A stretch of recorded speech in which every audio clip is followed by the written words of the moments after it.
Hi, this is Michael Josephson for the Josephson Institute of Ethics. What I want to talk about now is the real basic introduction of what is business ethics, what is ethics at all, and understanding this in some theoretical framework that's not too academic, but at the same time gives us a structure so that we can use as guidance to when we have to do the really important things, which is to make decisions, because this is really all about making the right decisions. You need to understand that the notion of ethics starts with a more basic term called values.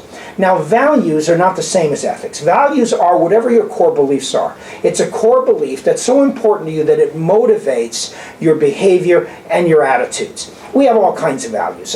We certainly have our values as to what we like. If you like ice cream, or if you like baseball, or if you like camping, those are values that you have that are important to you that will often determine what kind of jobs you take and what you do with your leisure time. These values are what we call preference values, or the things that you desire. There's another group of values we all have, and that is our beliefs as to simply what works. We find out that hard work tends to work, that preparation tends to work, that treating people kindly tends to work, in the sense that it's pragmatic, it's practical, it gets the results we want. And so a lot of our values are formed on the basis of what has made our life more successful or effective. And certainly in the notion of business or any kind of management or leadership, we begin to learn what works, how to treat people and how to deal with situations.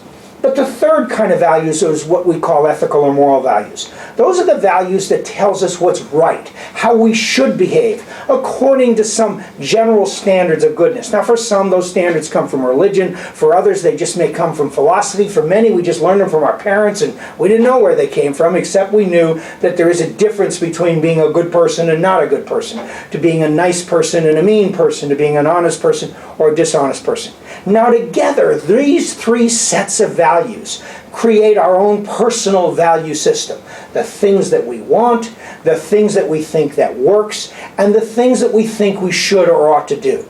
And that's basically our character is formed by those values.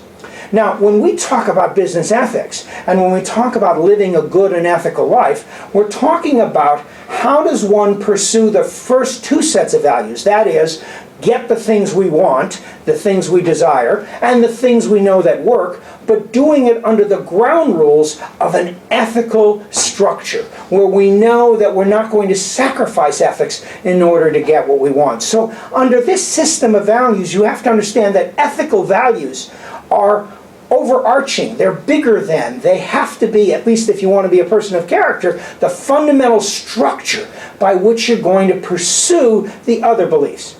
Now, I don't know what kind of organization you're in, but there's a very good chance it has stated values and a mission statement.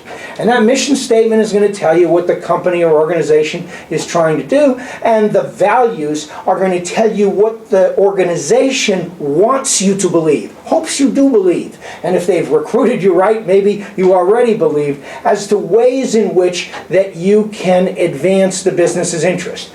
Very common language is going to be things like teamwork or innovation or risk-taking, integrity, respect, a whole range of things. And you'll notice in those list of values, you probably have some of the values that are pragmatic values. For instance, innovation is not an ethical value per se. It's a value that says if we're innovative, we're going to be more successful. And therefore, we want us to be innovative. Risk-taking is often part of innovation, because in order to be innovative, you have to take some chances.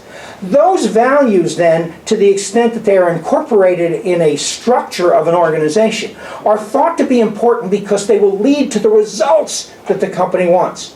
But you'll also note that your values probably include some ethical values, like words like integrity or trust or honesty or responsibility or caring or compassion.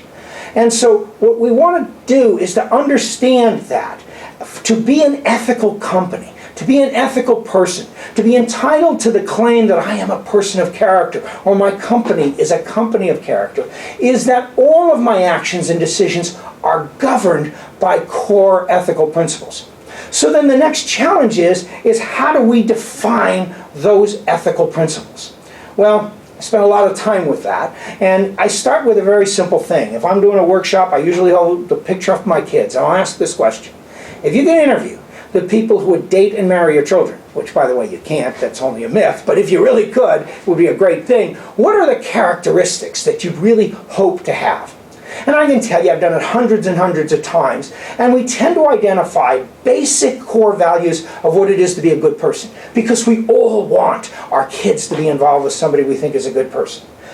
Almost always, the first thing that comes out of people's mouth is some word or phrase that deals with the notion of trust or trustworthiness. It could be the word honesty, it could be the word integrity, it could be the word sincerity, but one way or another, we are concerned that the person that is going to date or marry our children is someone who can be trusted, who we really know that they will do the right thing. I mean, can you imagine if you were the parent of the wife of Tiger Woods? And to think of how you must have felt in that sense of betrayal. So all of us want trustworthiness. Another factor that you're going to be thinking about is responsibility. You want to be sure that the person who dates and marries your children is responsible. You know when somebody says, I can't find a job, and you're saying, yeah, well, did you look? No, I didn't actually look, but I can't find a job. Here's the problem. Irresponsible people are more fun. They don't have to work tomorrow morning. So as a result, they make great dates and lousy mates, but they also make lousy employees. So we want somebody who's responsible, who's accountable.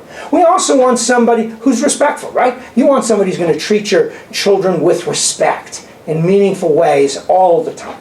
You want somebody who's fair. You can't always say we're going to their side of the family on every holiday, or we always see your movies. We want fairness. You want, of course, primarily caring, loving, compassion, unselfishness, the kind of behavior that you'd hope would make your child very important in the eyes of this other person. And finally, we have a value we call citizenship, which is just you do the right thing. Now together, and you're going to learn a lot more about these if you're going to spend some time with us, and I hope you do in some of our other tapes.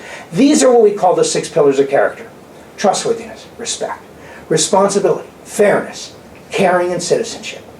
Trustworthiness, respect, responsibility, fairness, caring, and citizenship. And the idea is that these 6 pillars of character are the matrix for what it is to be a good person. Now before you leave this tape, I know you're thinking, well, that was cute and nice, but what does this have to do with business? I'm not hiring somebody to be the spouse of my children. Well, think about it. Take those 6 and tell me, what do you want from an employee?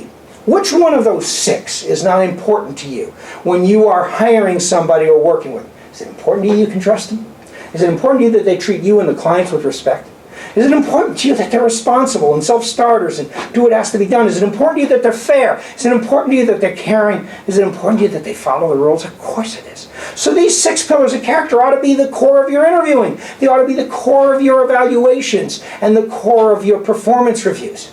But that's not all. If that's what you want from your employees, what do you think your employees want from their managers? Tell me which of those 6 is unimportant if you're an employee. And while we're at it, if we're using this matrix, tell me what your customers want from you. They want to be sure they can trust you.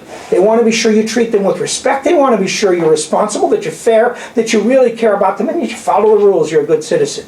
In other words, these 6 pillars of character are those core values, that special group of universal values that apply to all companies in all situations and all people to create the kind of person who will create the kind of company that you all want. Because you know, in the end, character really does count.